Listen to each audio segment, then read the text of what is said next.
I always knew I'd die alone in these mountains, but I hoped it wouldn't be this soon, or this cold.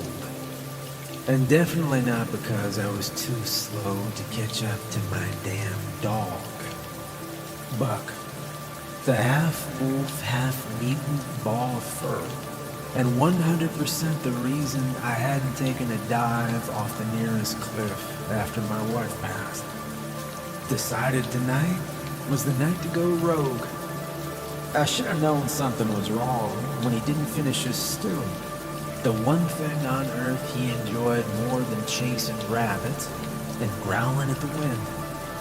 But no, figured he was just tired, like the rest of us poor souls trapped up here in these frozen wastes.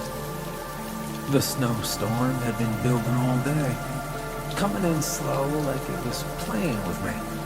Led me think maybe I'd make it through another winter.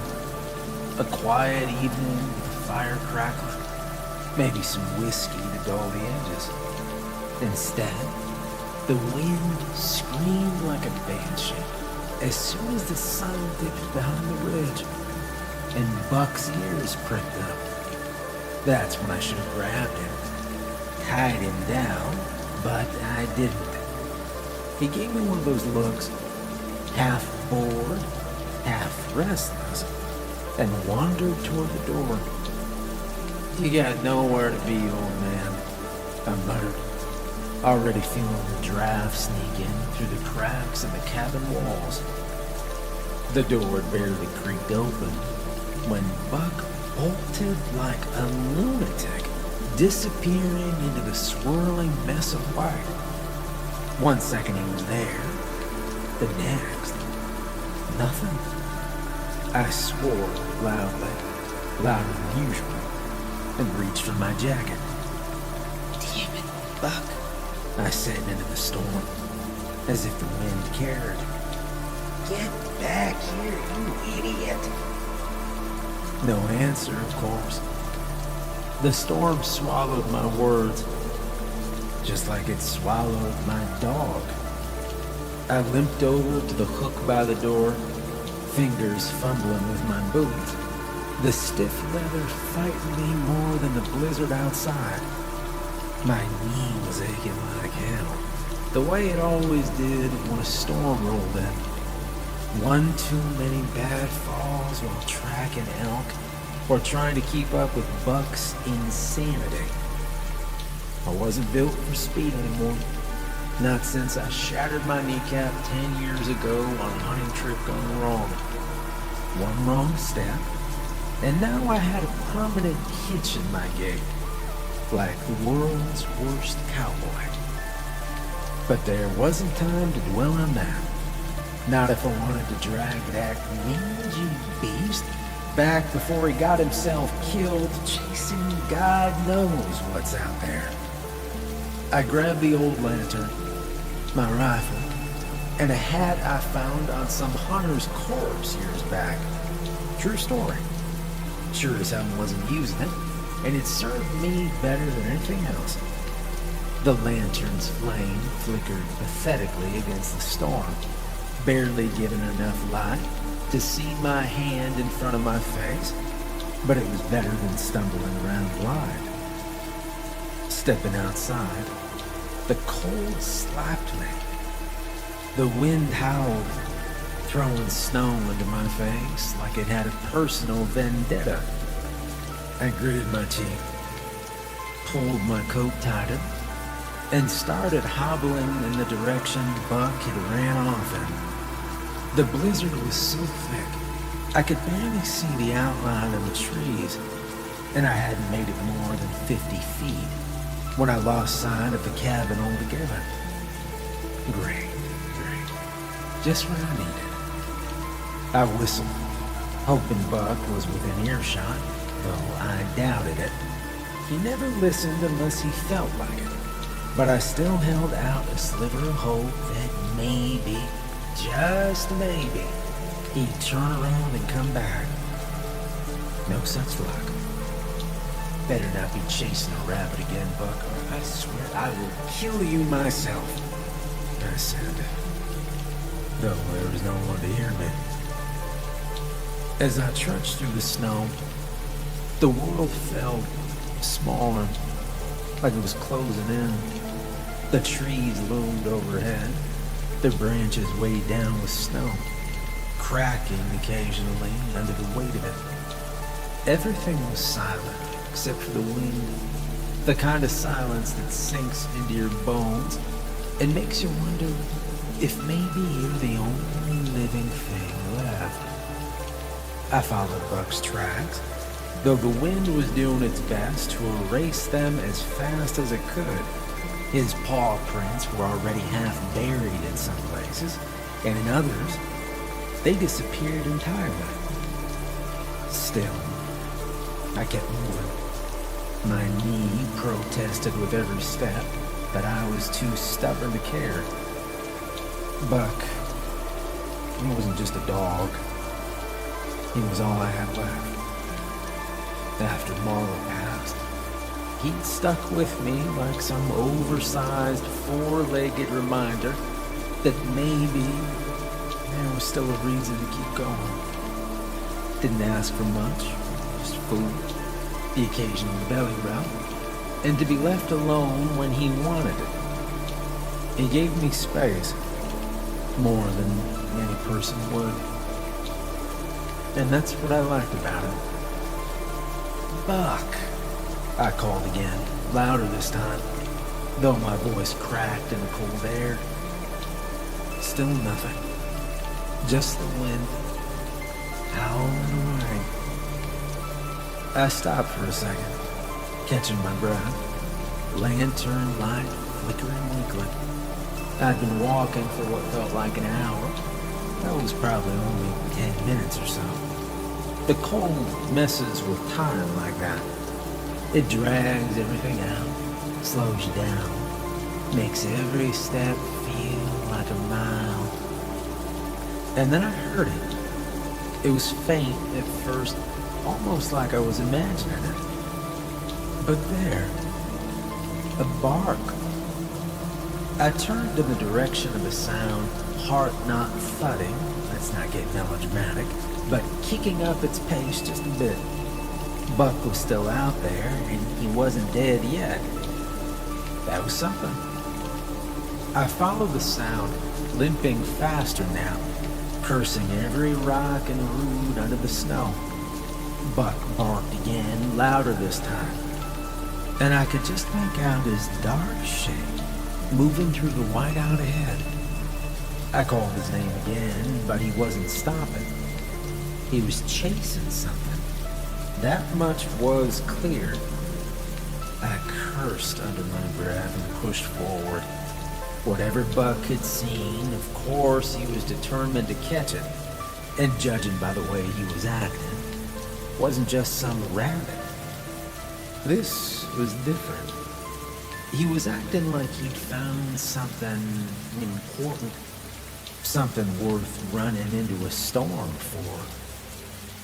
The terrain was getting rougher, steeper, the snow getting deeper around my boots. The wind picked up, tearing at my coat, biting through the layers like they weren't even there. My knee screamed with every step, but I wasn't about to let Buck get too far ahead. If I lost sight of him now, he'd be gone for good. Finally, I reached a clearing, the wind howling even louder now that there were no trees to block it. Buck stood at the far edge, barking madly at something I couldn't quite see. A shape, dark and low to the ground, moving just beyond the reach of my lantern. What the hell is that? I muttered. It wasn't an animal. Not one I recognized anyway. Too big to be a fox, too low to the ground to be a bear. And it was fast, darting between the trees, like it was playing some kind of game. Buck lunged forward, teeth bared, growling like I hadn't heard him growl since that time a mountain lion got too close. Buck, I called, but he wasn't listening. He was locked onto whatever that thing was, chasing it like his life depended on it. I limped forward, trying to get a better look, but the snow was coming down so hard now that I could barely see more than a few feet in front of me. The lantern flickered again, threatening to go out entirely, and I cursed under my breath. Suddenly, Buck let out a yelp, a sound I'd never heard from him before. It was fear. Real fear. Buck, I shouted. I stumbled forward, nearly falling face first into the snow, but I caught myself at the last second. My knee was burning now. Every step a new kind of torture, but I didn't care. I reached the spot where Buck had been, and my heart, yeah, fine. Maybe it was thudding a little bit now, hammering in my chest. The wind howled around me, and I could barely hear anything over the storm. But I knew something was wrong. Buck was gone. Not just gone, but vanished. No tracks, no sound. Nothing. It was like he'd been swallowed by the storm itself. I stood there for a moment, trying to make sense of it, but my brain wasn't cooperating. 1 second he was there, barking his damn head off, and the next, nothing. Buck, I said again. I waited, listening, hoping for any sign that he was still out there. But there was nothing. Just the wind. The endless, unforgiving wind. I turned in circles, lantern raised high, scanning the clearing for any sign of it. No tracks, no blood, thank God. But nothing. Just snow, falling even heavier now, covering everything in a thick, suffocating blanket of white. And then I saw it, a flash of movement out of the corner of my eye, a shape, dark and fast, darted between the trees, the same thing Buck had been chasing. I turned to follow it, but my knee just buckled, sending me sprawling into the snow. The lantern flew out of my hand and landed a few feet away, the flame very low now. I cursed, pushing myself out, pain shooting through my leg as I grabbed the lantern and held it high again. The shape was gone, but I knew it was still out there. Whatever it was, it had taken Buck, and now it was watching me. I ain't much for running, especially not now with the way my knee was screaming, but I had no choice. I limped forward through the snow, trying to follow that thing, whatever the hell it was, that had taken my dog. Every time I thought I caught up to it, the damn thing would disappear again, like it was playing hide and seek. The snow was getting heavier, the wind colder, biting my face and cutting through the layers of my coat. But none of that mattered. Buck was out here somewhere, and I wasn't about to let him die alone in some damn storm. Buck, I called again, even though it felt like screaming into the void. My voice was already hoarse from shouting, and my breath was coming in ragged gasps. Each step sent a fresh wave of pain through my leg, but I kept moving. Didn't have a choice. Then I saw it again. This time, though, it didn't run, it just stood there and looked at me. Its shape was hard to make out in the blizzard, but there was something off about it. Something wrong. And the eyes, they were red, glowing, cutting through the white like two hot coals.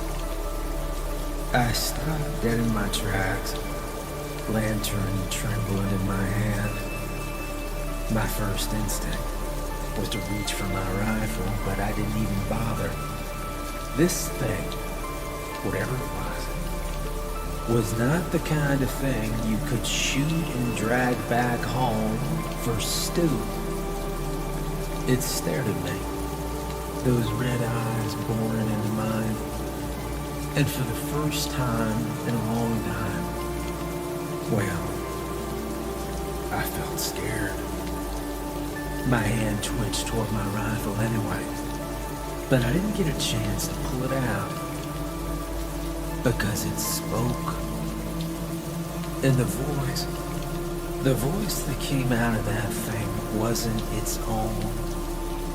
It wasn't even close. It was Marla's. Jack. The voice drifted through the storm, soft at first, almost tender, like she used to call me on summer mornings. But when things were good. Jack, you're always so stubborn. I froze. My breath caught in my throat. And for a second, I wondered if I was finally losing my mind. The grief, the isolation, the cold, all of it finally breaking me down. I hadn't heard Marla's voice in years, not since the cancer took her. Not since I buried her up on the ridge where we used to sit and watch the sunset. But now, here it was, clear as day, just cutting through the wind. I tried to speak, tried to say something, but all I managed was croak. My throat was dry, my brain stuck between disbelief and sheer terror. The shape in front of me, it took a step forward, and the blizzard seemed to just part around it. Just enough for me to get a good look, and by God, I wished I hadn't. It was her, or at least it looked like her. Marla, standing there in the snow, just like she used to look before the sickness hollowed her out. Same brown hair, same soft eyes, the same way she'd tilt her head when she was annoyed but still amused by whatever dumb thing I'd said. But those eyes, they weren't hers. They were still glowing, burning red like the embers of a dying fire. And the skin, up close, I could see it wasn't right. Too pale, too thin, like something stretched tight over bones. Jack. The thing said again, her voice sweet but wrong. So wrong. It echoed in a way that made my skin crawl, like hearing your own voice played back in a nightmare. Why didn't you follow me, Jack?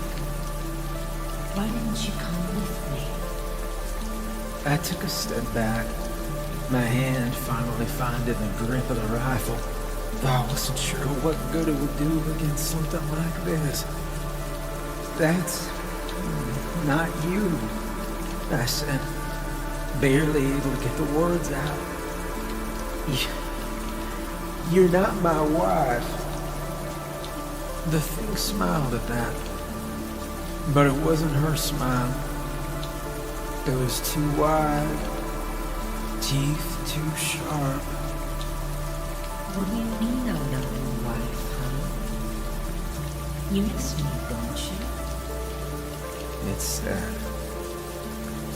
I took another step back, almost stumbling in the snow. My mind just screaming at me to run, but my legs weren't listening. This thing, it wasn't just some wild animal, it was worse. Much worse. And Buck, where the hell was Buck? I'm not falling for it, I growled, finally managing to raise the rifle, though my hands were shaking so bad I wasn't sure I could even aim it properly. You're not hurt. You're not real. The thing's smile twisted into something darker than its red eyes narrowing. Oh, but I ain't real, Jack. I'm as real as you are. Maybe even more real. That did it. Something inside me snapped. Maybe it was the way it used her voice, the way it twisted her words into something so vile. Maybe it was the fact that I'd spent years trying to bury the pain of losing her, only for this thing to dig it up and shove it in my face. I didn't care if the rifle wouldn't do anything. I fired. The shot cracked through the night, echoing off the trees and getting swallowed up by the storm almost immediately. The thing didn't even flinch. The bullet passed right through it, like shooting at smoke. You think you can kill me, Jack? It asked. It stepped closer again, and now I could see it for what it really was. The illusion of Marla melted away, leaving something behind that was twisted and monstrous.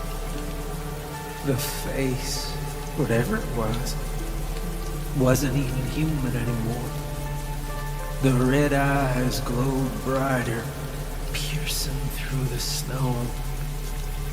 I took another step back, but my bad leg gave out, sending me sprawling into the snow. The rifle slipped from my grip, landing a few feet away.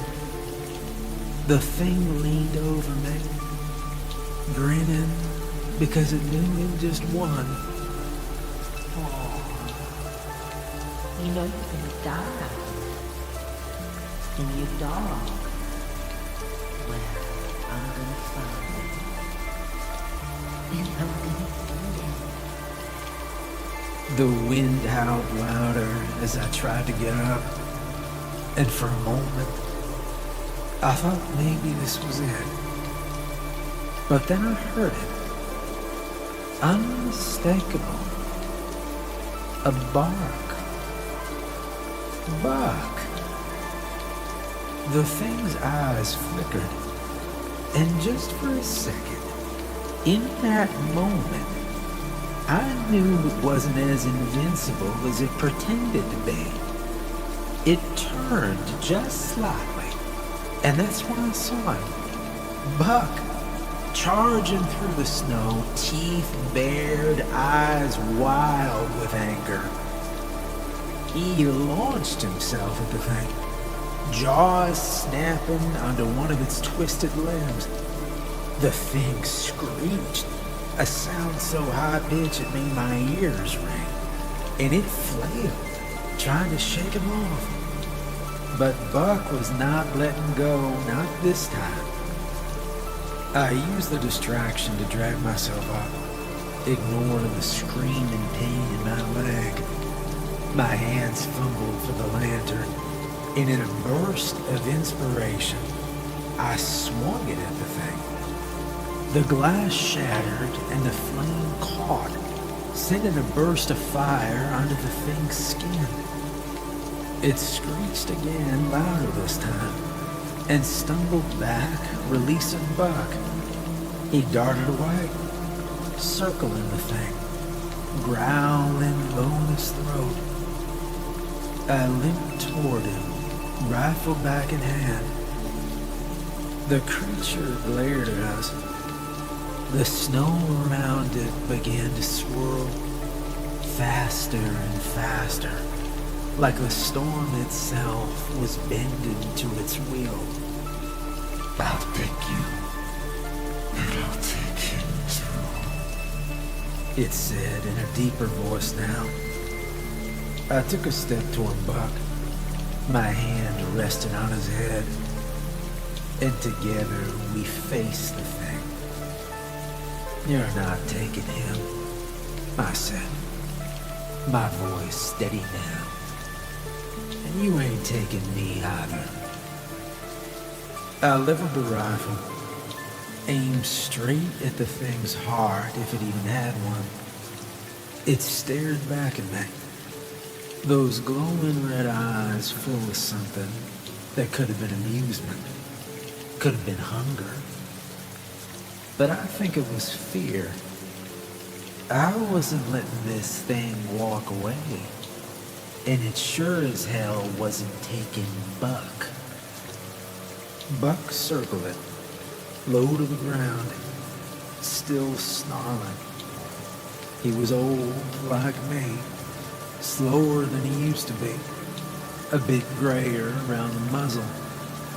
But there was something about an old wolf and an old man that made us dangerous in our own way. We'd been through too much together, seen too much, and we weren't about to go down easy.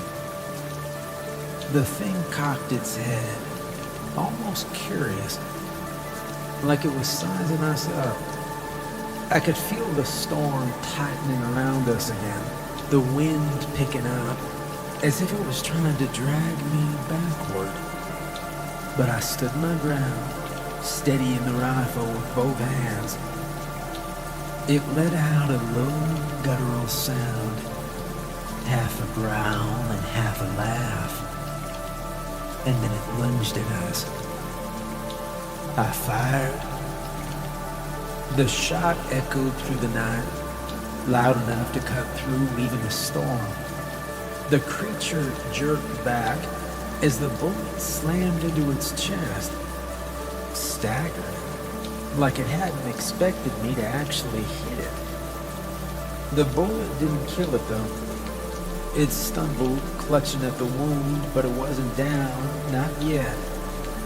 And that's when Buck made his move. With a snarl that sounded more wolf than dog, he launched himself at the thing's leg, teeth sinking deep into the pale, stretched skin.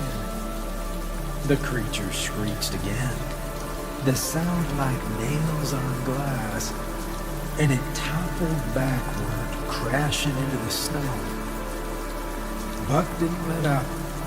He latched onto its leg, shaking his head back and forth like he was trying to tear it clean off. The creature thrashed wildly, trying to dislodge him. But Buck held on like his life depended on it. And maybe it did. I limped forward, ignoring the fire in my knee, rifle still in hand. The thing was on the ground now, writhing, but it wasn't dead. Not yet. Stay down, I muttered as I reached it. The barrel of the rifle pointed straight at its head.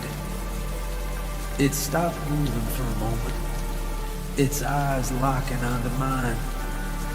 I could hear its breathing, ragged and wet, the way dying things breathe when they know it's the end. You shouldn't have come here, I said, my voice low. Not against us. Not tonight. It opened its mouth, maybe to speak, maybe to scream, but I didn't give it the chance. I pressed the barrel of the rifle against its forehead. and I pulled the trigger. The shot was fine. No echo this time, just a sharp crack, then silence. The creature's body went still, the red glow in its eyes snuffing out like someone had flipped a switch. Whatever it had been, whatever power it had, was gone now. Just a lifeless husk in the snow. I stood there for a moment, staring down at a rifle still in hand. Part of me expected it to get back up, but it didn't, and it was over. Buck finally let go of the thing's leg, panting heavily, his gray fur matted with snow and blood. He looked up at me, his eyes tired but triumphant, like he knew we'd won. Good boy, I said, leaning down to ruffle his fur. He gave a low, tired bark like he agreed, and then licked my hand. I dropped to one knee next to him, wincing as the cane shot through my leg. Buck nuzzled my arm, his tongue swiping across my face in a sloppy, grateful way. He was hurt, just like I was, but he was alive. Come on, I said, pushing myself up with a grunt. Let's go home.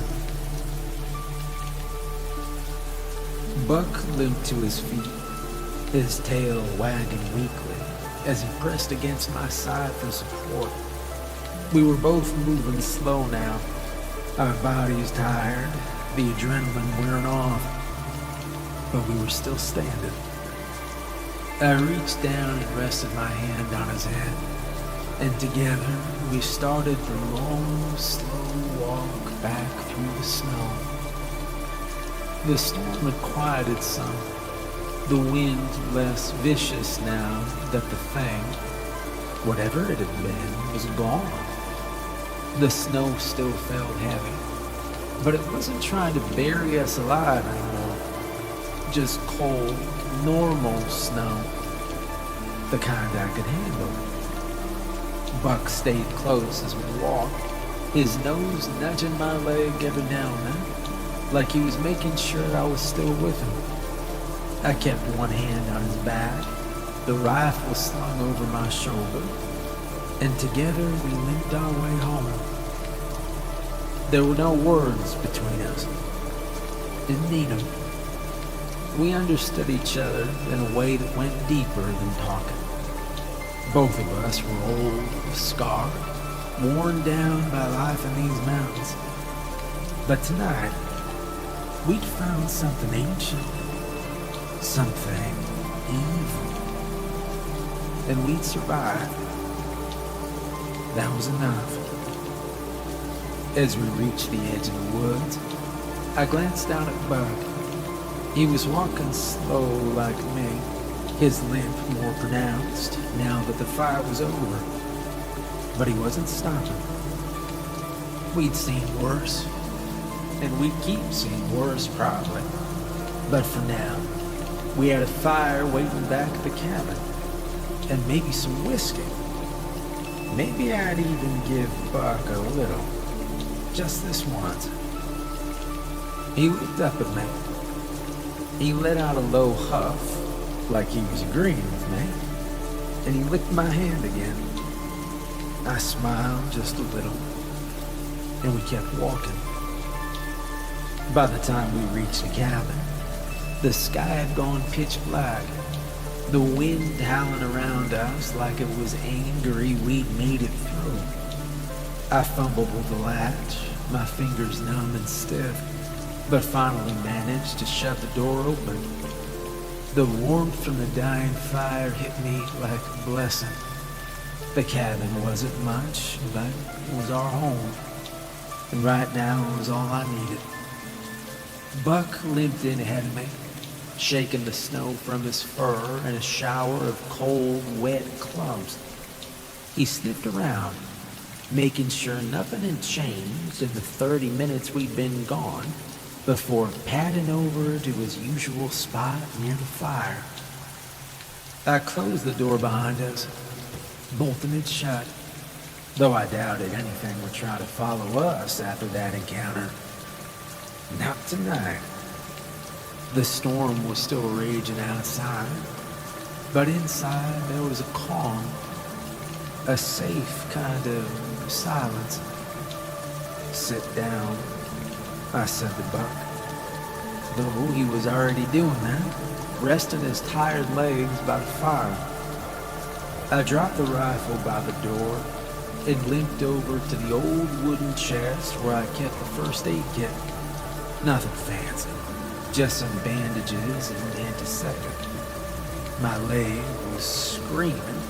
I ignored it, grabbing what I needed and kneeling down beside Buck. He looked up at me with those tired, trusting eyes of his, knowing exactly what was coming next.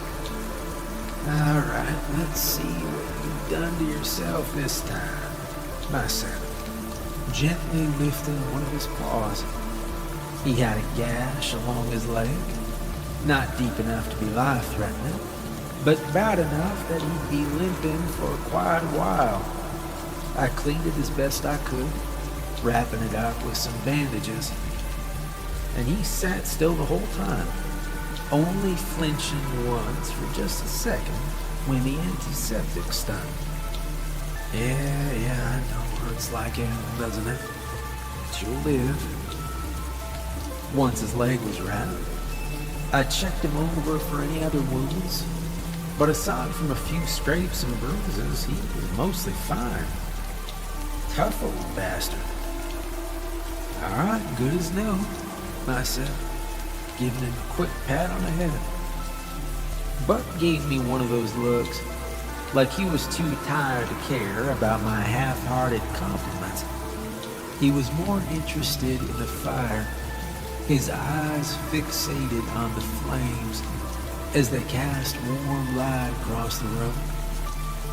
I stood up, my knee protesting the whole way, and I grabbed one of the bones I kept in the cupboard. Buck's favorite.